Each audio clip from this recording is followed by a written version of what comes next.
Hi friends, నా పేరు Surendra. Welcome back to my channel. కింద పడ్డా నేను పై చెయ్యే అనే విన్నర్ మాత్రం అన్ని బిగ్ బాస్ సీజన్స్లో ఈ అమ్మాయేనబ్బా. తన తప్పని క్లియర్గా తెలుస్తున్నా కానీ మళ్ళీ మహానటి ప్రదర్శన. ఏమో సార్, నేను అలా అనకపోతే నిజంగా తోసేవాడేమో సార్ అంట. అసలు అక్కడ చిన్న విషయము, కమాండర్స్ ఇచ్చిన కమాండ్ని ఆయన జస్ట్ అలా అన్నాడు. క్లియర్ కట్గా ఏమో చూడండి. మర్చిపోయాను నేను అసలు దేని గురించి మాట్లాడుతున్నా, మీకు అర్థం కావాలిగా ప్రోమో గురించి మాట్లాడుతున్నా. సో దానికంటే ముందు వీడియోస్ నచ్చుతుంటే ఒక లైక్, అస్సలు లైక్స్ పట్టడం లేదబ్బా మీరు. మా అరిచి నా గొంతునే పడుతుంది తప్పితే ఒక లైక్ కొట్టి స్టార్ట్ చేయండి. అలా కొత్త వాళ్ళు ఎవరైనా చూస్తుంటే ప్లీజ్ డూ సబ్స్క్రైబ్. సో ఇక్కడ దీనికంటే ముందు ఎలిమినేషన్ అప్డేట్స్ ఇవ్వాలి. సాటర్డే ఎలిమినేషన్ ప్రకారం నిఖిల్ అయ్యాడంట. సో ఆబ్వియస్గా నిఖిల్ అవుతాడని మనం చెప్పుకున్నాం. ఇంకొకటి దివ్య కూడా కన్ఫర్మ్ అయింది అన్నాం కదా. దివ్య కన్ఫర్మేషన్కి ఇంకా సాయంత్రం దాకా వెయిట్ చేయాలి. దివ్య అవుతుందా గౌరవ్ అవుతాడా అని. మనకు వచ్చిన అప్డేట్ అయితే దివ్య అనే, బట్ మ్యాక్సిమం అన్ని పేజ్లో గౌరవ్ అనే అంటున్నారు. చూడాలి, దాని గురించి ఈగర్లీ వెయిటింగ్. సండే అప్డేట్ అయిపోయాక, ఎందుకంటే అక్కడ డిపెండెన్సీ ఉంది తనుజ యొక్క ఏదైతే గోల్డెన్ పవర్ ఉందో దాంతో. చూద్దాం, ఒకవేళ అదైతే మాత్రం ఖచ్చితంగా నిఖిల్ అండ్ గౌరవ్ ఇద్దరు వెళ్ళిపోతే మొత్తం వైల్డ్ కార్డ్స్ అవుట్ అయిపోయినట్టు. ఓవరాల్గా ఈ సీజన్లో బెటర్ పర్ఫార్మెన్స్ చూపించిన సెలబ్రిటీసే అనుకోవాలి. అంటే ఓవరాల్ సెలక్షన్ సెలబ్రిటీస్ బాగుంది అనుకోవాలి. ఎందుకంటే ఈ వారం ఈ పర్టికులర్ సీజన్లో 3 కేటగిరీస్ వచ్చినాయి: celebrities, common mans, royal cards అని. ఈ రాయల్ కార్డ్స్, వైల్డ్ కార్డ్స్ మొత్తం వెళ్ళిపోయినట్టే వీళ్ళిద్దరైతే. కామనర్స్లో కూడా చాలామంది వెళ్ళిపోయారు. ఇంకా demon Pavan and Divya and Kalyan ముగ్గురు మిగిలారు. ఇక్కడ వచ్చేసరికి ఆ ఫస్ట్ వెళ్ళిన సృష్టి వర్మ, ఆ తర్వాత ఫ్లోరా తప్పితే ఆల్మోస్ట్ అందరూ ఉన్నారు మిగిలిన సెలబ్రిటీస్లో. కొంచెం గుర్తు చేయండి, వీళ్ళిద్దరే అనుకుంటా. సో వీళ్ళిద్దరు అంటే కొంచెం ఏళ్ళ సెలక్షనే బాగున్నట్టుగా మనం అర్థం చేసుకోవాలి. ఇంక మిగిలిన వాళ్ళందరూ ఉన్నట్టే కదా.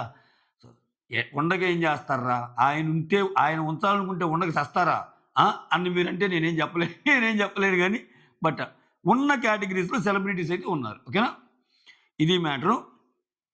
ప్రోమోలో ఇక్కడ ఫస్ట్ డిమాండ్ పవన్ తోసిన దాని గురించి అడుగుతారు. ఏంటి, తనూజని మ్యాన్ హ్యాండ్లింగ్ చేసిన టాపిక్ వస్తుంది. దానికంటే ముందు రీతు నీ డిజాస్టర్ అసలు నీ సంచాలకుగా అస్సలు సరిగా చేయలేదని చెప్తాడు. అది ఎక్స్పెక్టెడే. అసలు ఆ అమ్మాయి క్లియర్గా తెలిసిపోతుంది. అయితే డైలాగ్ టు డైలాగ్ చెప్పకుండా అక్కడ ఏం జరిగిందో చెప్దాం. నాకు సార్ ఎలా డీల్ చేశాడు. స్టార్టింగ్ ఈ మాట అనగానే తనూజ అనుకున్నట్టు, అబ్బా నాకు మళ్ళీ ఫేవర్గా వచ్చాడేమో నాకు సార్ అని. బట్ ట్విస్ట్ ఏంటంటే వీడియో వేసి మరీ చూపించి, ఈ వీడియోని గేమ్లో తనూజ పుష్ చేసిన దాన్ని కంపేర్ చేస్తా, నువ్వు గేమ్లో ఎలా పుష్ చేసావో డిమాండ్ పవన్ కూడా అలా పుష్ చేశాడు అంతే తప్పితే అతనేం లేదు. అంతేగాని నువ్వు దీనికి మ్యాన్ హ్యాండ్లింగ్ అని అది ఇది అని చెప్తే అది కరెక్ట్ కాదు కదా, నువ్వు అలా అన్నప్పుడు ఆయన డిపెండ్ చేసుకోవాలి కదా అన్నట్టు అంటాడు. ఇక్కడ అమ్మాయి ఫస్ట్లా క్లియర్గా చెప్తాను నిఖిల్, అసలు నేను ఊరికట్లా టచ్ చేశాను సార్, నన్ను మ్యాన్ హ్యాండ్లింగ్ అంది. అలానే పవన్ కూడా ఉంది. పవన్ ఏమో ఇంకా మనసుకు తీసేసుకున్నాడు అంటే తీసుకోకేం చేస్తాడు. ఇప్పుడు ఆయనకి రెండోసారి ఇటువంటి జరగటం. ఒకసారి మ్యాన్ హ్యాండ్లింగ్ అని చెప్పి కూర్చోబెట్టి మోకాలు దండేపించి గేట్స్ అవుట్ అని చెప్పి రెడ్ కార్డ్ అని చెప్పి ఇంత సీన్ జరిగింది. నిఖిల్కి జరగలేదుగా, కన్సర్న్ ఆయనకు ఉంటుంది. ఏంద్ర అమ్మాయి 1-2-3 సార్లు మ్యాన్ హ్యాండ్లింగ్ అంటది. మళ్ళీ వీకెండ్ నాకు సార్ వస్తాడు, నన్ను ఏదైనా చేస్తాడన్న టెన్షన్ ఖచ్చితంగా డిమాండ్ పవన్కి ఉంటుంది. డిమాండ్ పవన్ క్లారిటీ తీసుకోవాలి. క్లారిటీ తీసుకోకపోతే తప్పు. అదే నాకు సార్ అంటాడు, ఖచ్చితంగా క్లారిటీ తీసుకోవాలమ్మా, ఎందుకంటే నువ్వు నిందేసావు. సో ఎట్టంటే నిందేసి వేస్తే అది కరెక్ట్ కాదు కదా అన్నట్టు. అప్పుడు కూడా ఫస్ట్ ఏమో లేదు సార్ తోసినట్టే అనిపించింది సార్ అన్నట్టు అంటది. తర్వాత వీడియోలన్నీ వేసాక ఏమో సార్ నేను అలా చెప్పకపోతే నిజంగానే తోసేవాడేమో అంట. అసలు అక్కడ అంత క్లియర్గా ఆయన చిన్నగా చేయబెట్టాడబ్బా, దానికి కూడా తోపులాటంటే అసలు నిజంగా ఇంకో వీడియో వేయాల్సింది. తనూజ నువ్వు ఇలా తోసేవరని చెప్పి వెనక తడుతుంది. యాక్చువల్గా చెప్పాలంటే ఆమె చూపించిన వేలోనే ఎక్కువ తగులుతాయి ఇంకా వీపుకి. నిన్న గేమ్లో ఆడతా ఒకటేదో ఇసిరేస్తుంది, ఆయనకి దగ్గరలో పడిద్ది. ఇవన్నీ కానరావు. ఇక్కడ విచిత్రం ఏమైందంటే ఈ సీజన్కు ఉన్న గ్రహణం అంటామా ఏమన్నా అనుకోండి. ఇక్కడ చూడండి, ఆమెకి ఎవరు హెల్ప్ చేస్తారో మళ్ళీ తిరిగి ఆమె చేతులు తిట్లు ఉంటాయి. అయినా పడాలి కాయాలి. తిట్లు పడతా కూడా కాస్తా కూడా మళ్ళీ ఎస్ తనూజ, ఎస్ బాస్ అన్నట్టు వెళ్తారు. నేను కొన్ని ఎగ్జాంపుల్ చెప్పగలను. ఓకే, భరణి గారు ఏమ కోసమే గేమ్కి వచ్చినట్టు ఆడారు. ఆయన ఫస్ట్ హాఫ్ అంతా అంటే ఇంటర్వెల్ సీజను, పోస్ట్ ఇంటర్వెల్ అనుకుంటే ఆయన యొక్క టోటల్ జర్నీని మొత్తం ఇంకా తనూజ గేమ్స్ కోసమే ఆయన ఆటము. మిగిలిన వాళ్ళు మొత్తం తనూజకు సపోర్ట్ చేయండి అని అడగటం సరిపోయింది. సో ఫలితంగా భరణి సార్కి ఏమొచ్చింది, నానా నుంచి భరణి సార్ అనే దానికి వచ్చేసింది. సో అది ఆ రూపాంతరం చెందిన విధానం ఏంటంటే అది. మోర్ ఓవర్ అసలు మొత్తం అసలు నువ్వేం సపోర్ట్ చేసావు నాకు నువ్వు అసలు మొత్తం నీ వల్లే అది ఇదని ఆయనకి ఎక్స్ట్రా క్లాసులు. భరణి గారు ఏంటంటే ఆమె గేమ్‌లో సపోర్ట్ చేయాలి. మోరల్‌గా ధైర్యం చెప్పాలి. ఆయన షర్ట్స్ గాని ఏమన్నా ఉంటే ఇస్తుండాలి ఆమె ఏసుకోవటానికి. ఆ తర్వాత అంతా అయిపోయాక ఆమె కోపమొచ్చినప్పుడు తిట్లు గాయాలి. ఇది భరణి గారు. అంటే నెక్స్ట్ కళ్యాణ్. కళ్యాణ్ చాలా విషయాల్లో తనూజాకి సపోర్ట్ వస్తాడు. అసలు తనూజాకి ఎగనెస్ట్‌గా వచ్చి విన్నర్ అయ్యే క్యాలిబర్ కళ్యాణ్‌ది. ఓకే.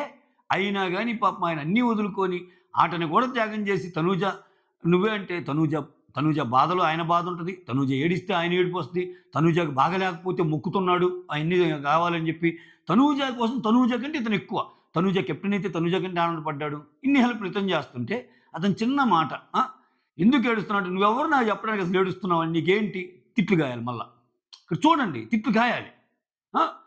సో, అట్లా ఆయన. ఇంక ఎవరు కాదు. ఇమ్మాన్యుల్‌కు ఆమె గురించి మొత్తం ఆడి అసలు నువ్వేందయ్యా చేసింది నాకు? నువ్వేం చేసావో చెప్పు? ఓవర్‌గా యాక్షన్ చేయటం తప్పితే నువ్వు నాకేం చేసావు? అంతా నటన మాస్క్ ఏసుకొని ఆడుతున్నావని ఆయన్ననేసింది. అసలు రీసెంట్‌గా ఈ మధ్య సంజన గారు ఆమెకి స్ట్రెయిట్ ఫార్వర్డ్‌గానే ఆడుకునే ఆమె గూడా ఎందుకులే మల్లా అని జెప్పి తనూజ విషయంలో కోసంత విఘ్నత ప్రదర్శించి తనూజకి ఫేవర్‌గా నిఖిల్‌కి ఎళ్లి పెట్టిద్ది. వెయిట్ యాపిల్ వెయిట్ కత్తి స్వాడ్. ఎందుకని తనూజ అడిగింది గదా! నన్ను రిక్వెస్ట్ చేసింది గదా! అని. అయిపోయిందా? గెలిచేసిందా? గెలవంగానే చిన్న మాట. ఇంకొంచెం సెకండ్ రౌండ్ గాని జరిగుంటే నీకు కష్టమయ్యేదేమో గేమ్ అంది. దాంట్లో తప్పేంటి నిజంగా? ఆమె పాపం మాట్లాడికలా మాట్లాడిద్ది గానీ, అంటే గెలిచాక ఇంకా ఆ మాట మాట్లాడితే మళ్ళా కోపం వస్తదన్నప్పుడు మాట్లాడం. కానీ సంజన అటువంటి ఏదుంటే అది మాట్లాడేస్తామా. అయినా ఆ మాటలో నిజం ఉంది గదా! ఇప్పుడు ఇంకొంచెం సేపు గేమ్ కంటిన్యూ చేసినా నువ్వు ఆపగలిగేదానివా? అసలు నిఖిల్‌తో ఈజీగా నువ్వు కత్తి పట్టుకోగలవా? బరువు ఆయన నెత్తిన పెట్టారు. అయిపోయింది. దానికి కారణమైన వ్యక్తి ఎవరు? సంజన. అంటే నీ గెలుపుకు కారణమైందెవరు? కెప్టెన్‌గా నీ గెలుపులో భాగస్వామ్యమైందెవరు? సంజనాయేగా. సంజన భాగస్వామ్యం కావటానికి పిలిచిందెవరు? సుమనేగా. సుమన్‌కి అసలు హింట్ ఇచ్చిందెవరు? భరణేగా. ఫస్టు ఎవరైతే తనూజ సపోర్టర్స్ ఉన్నారో వాళ్ళని పిలవండి. అంటే నీ విజయం కోసం ఇంతమంది కష్టపడుతున్నారు. ఆ! సో, చివరికి మిగిలిందేంది? సంజనాని కూడా తిట్టావు నువ్వు. అసలు ఒకరిని కాదు ఈ సీజన్ అంతా ఇంతే. ఆమెకి హెల్ప్ చేయటం, ఆమెతో తిట్టించుకోవటం. సీజన్ 9కి మీరు రండి. మీకొచ్చే బోనస్ ఏంటంటే తనూజకి హెల్ప్ చేయండి. తనూజ మాట అంటే పడండి. తనూజ చేతులు ఎలిమినేట్ అయితే ఎలిమినేట్ అవ్వండి. అంతే. ఇది మీ రోల్. మీకు వీక్లీ పేమెంట్ ఉంటది. దీనికి సిద్ధపడితేనే రండి అని వాళ్ళు చెప్పలేదు. అదొక్కటే నోటి ద్వారా చెప్పలేదు గానీ, మిగిలినదంతా అలానే జరుగుతున్నట్టుంది నాకు. Friend bond అడ్డొస్తది. రీతు చాలా తెలివైన అమ్మాయి. తనూజ తప్పులు తెలిసినా గానీ అడగలేదు. ఎందుకంటే బయట ఓటింగ్ తెలుసు. డీమాన్ అడగడు. నా సెకండ్ ప్రయారిటీ నువ్వే అంటాడు. ఇంకెవరు? ఎవరు క్వెషన్ చేసేది? క్వెషన్ చేసి ఆయేషా లాంటోళ్ళు గాన్. రమ్య లాంటోళ్ళు గాన్. ఇంకా దువ్వాడి మాదిరి వచ్చి అబ్బా! క్వెషన్ చేస్తానంగా టక్కన పక్కన పెట్టుకుంది. ఇక్కడ ఇంకో తెలివితేటలున్నాయి తనూజకి. ఏంటంటే స్నేహితుల కంటే శత్రువులను కొంచెం పక్కన పెట్టుకుంటది. అది బాగా కొట్లాడే శత్రువులని. ఎందుకైనా ఉపయోగం ఉంటదిలే అన్నట్టు. అలా నడుస్తుంది ఆమె గేమ్. ఓకే. చూద్దాం. కొంచెం కొంతలో కొంత అట్‌లీస్ట్ కొంచెం మెచ్చుకోదగ్గ అంశం ఏందంటే డిమాండ్‌కి అండగా నిలబడ్డాడు నాకు సారు. అట్‌లీస్ట్ కన్ఫెషన్ రూమ్‌కి తీసుకెళ్ళి అమ్మ నువ్వు ఇలా చేయకుండా ఉండాల్సిందని అనకుండా ఎట్నో క్లాస్ పీకాడు. ఇంకంటే లాస్ట్ 4 వారాల్లో క్లాస్ పీకి మళ్ళా సెటరేట్ చేయాలనుకున్నారేమో. ఇప్పుడు తనూజకి కొంచెం క్లాస్ పట్టడమే అమ్మాయికి ప్లస్సు. క్లాస్ పడకపోతే ఇంకా ఆమె తప్పులను అలానే కంటిన్యూ చేస్తే ఇంక లాస్ట్ 4 వారాల్లో మళ్ళా విన్నర్ కొంచెం దగ్గరికొచ్చే ఛాన్స్ ఉంటది గదా! ఆ పరంగా గూడా అమ్మాయికి ప్లస్సేలే. ఎటు సైడ్ చూసినా ఏమున్నది గర్వకారణం తనూజ విన్నర్ అవ్వడం తప్పితే అన్నట్టుంది. అది మ్యాటరు. నిఖిల్ అయితే శనివారం ఎలిమినేట్ అయ్యాడు. ఆదివారం ఎలిమినేట్ అయ్యే పర్సన్ కాసేపట్లో తెలుస్తాడు. మళ్ళా మీ ముందుకొస్తా. సైనింగ్ ఆఫ్ మీ సురేంద్ర. ఒక లైక్, ఒక షేర్, ఒక సబ్‌స్క్రైబ్, ఒక హైప్ ఏదో ఒకటి ఇచ్చేయండి నా మొహానికి. ఓకేనా? Signing off.